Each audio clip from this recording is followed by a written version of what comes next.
Dan kita akan kembali lanjutkan untuk membahas tentang satu tema yang sangat menarik sekali. Tadi di awal kita mendengarkan mukadimah tentang makna daripada syahadat. Lantas bagaimanakah semestinya kita mengaktualisasi syahadat dalam kehidupan sehari-hari? Silakan Kiai Mustafa. Bismillahirrahmanirrahim. Assalamualaikum warahmatullahi wabarakatuh. Alhamdulillah, wassalatu wassalamu ala rasulillah Muhammad ibn Abdillah wa ala alihi wa ashabihi wa man tabi'ahum bi ihsan ila yaumil qiyamah. Yang kami hormati Syekhuna Ustadz Fahmi Mas Agung. Di depan kami ada ayahanda kami Bapak Muhammad Munir, Pak Irwan Syah sebagai Ketua Yayasan, Pak Riza. Alhamdulillah Pak RW juga datang. Dan para santri saya semuanya yang kami sayangi. Aktualisasi syahadat dalam kehidupan sehari-hari sering kita gambarkan.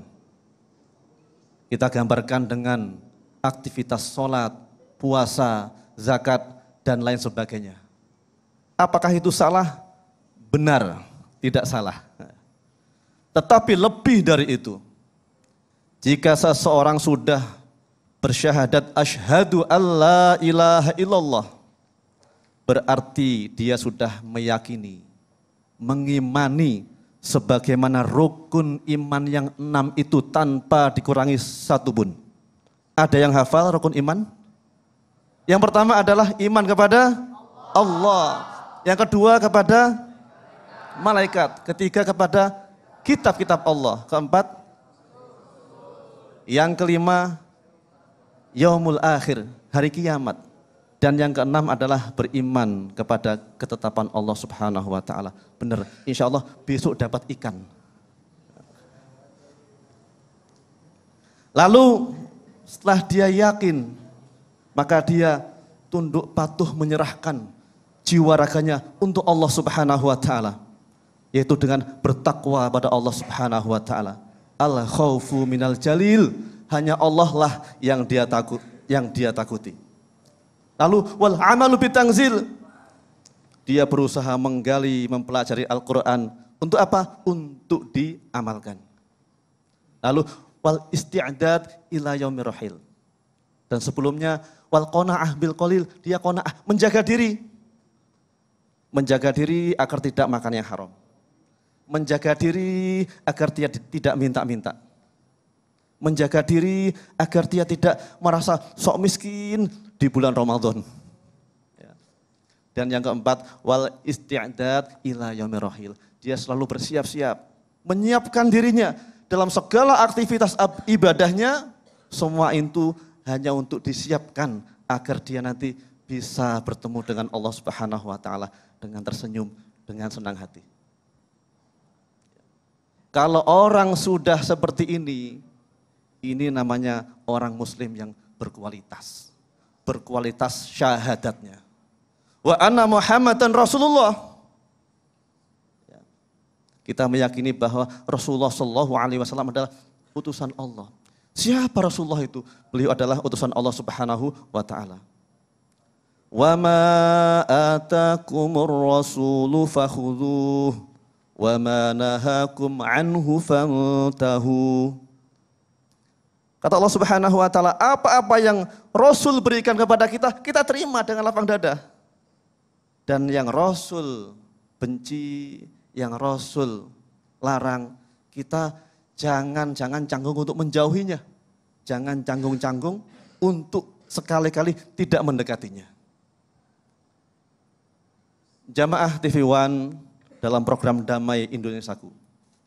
Kita ini diciptakan oleh Allah Subhanahu wa ta'ala dan ditakdirkan oleh Allah Subhanahu wa ta'ala sebagai makhluk yang ketergantungan kepada yang lainnya. Beda dengan hewan, beda. Mau contoh, mau contoh? Nah, contohnya begini. Tahu ayam? Ayam itu punya telur, telurnya kita ambil, kita tetesin, ya, dan kita jauhkan dari ayam yang lainnya. Ya. Lalu ayam itu menetas sampai besar, kita rawat, itu kan. Cara tidurnya kita atur, biar tidak seperti ayam yang lainnya. Cara makannya kita atur, biar tidak seperti ayam yang lainnya. Ya. Tetapi apa yang terjadi? Tetap dia sebagaimana ayam yang lainnya. Walaupun dia yang tidak pernah ketemu bapaknya, tidak pernah ketemu ibunya ayam. Pada saat kita lepas ayam itu, bertemu dengan ayam yang lainnya, dia tidak canggung. Ya. Ustadz, jangan ayam lah Ustadz, yang lebih pinter dikit lah. Apa udah sekarang contohnya monyet. Tahu monyet? Nah, monyet kita ambil dari kecil, kita masukkan pesantren, dia tidak tahu mana ibunya, mana bapaknya. Ya kan, suruh setoran tahfidz kepada Ustadz Syarifuddin. Ya. 1 tahun, 2 tahun, apa yang terjadi? Ustadz Syarifuddin yang pusing. Monyet tetaplah monyet. Tetapi bagaimana dengan kalian? Anak yang lahir, fitrah bersih. Tiba-tiba kalian dimasukkan hutan. Dari kecil sampai besar, sampai usia 20 tahun kayak Tarsan. Bergaul dengan monyet, makanya kayak monyet. Ya kan? Begitulah manusia selalu mencontoh yang lainnya. Beda, manusia itu unik. Selalu mencontoh kanan kirinya. Makanya Allah Subhanahu wa taala saking sayangnya dengan kita, memberi contoh uswah yang luar biasa. Ya, Al-Ahzab ayat 21.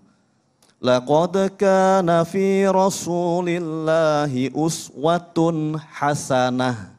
Laqad, sungguh pada diri Rasulullah sallallahu alaihi wasallam itu ada suri teladan yang mantap, yang paling benar dan pasti bagus. Contoh suri teladan yang dari Rasulullah sallallahu alaihi wasallam. Siapakah yang bisa mencontoh Rasulullah?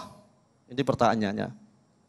Ayat selanjutnya, liman kana yarjullaha wal yaumil akhir. Hanya hanya orang-orang yang jujur dalam hatinya, dia ingin nanti berjumpa dengan Allah. Orang yang jujur dari hatinya bahwa akhirat itu ada. Karena ada loh orang yang katanya percaya dengan Allah.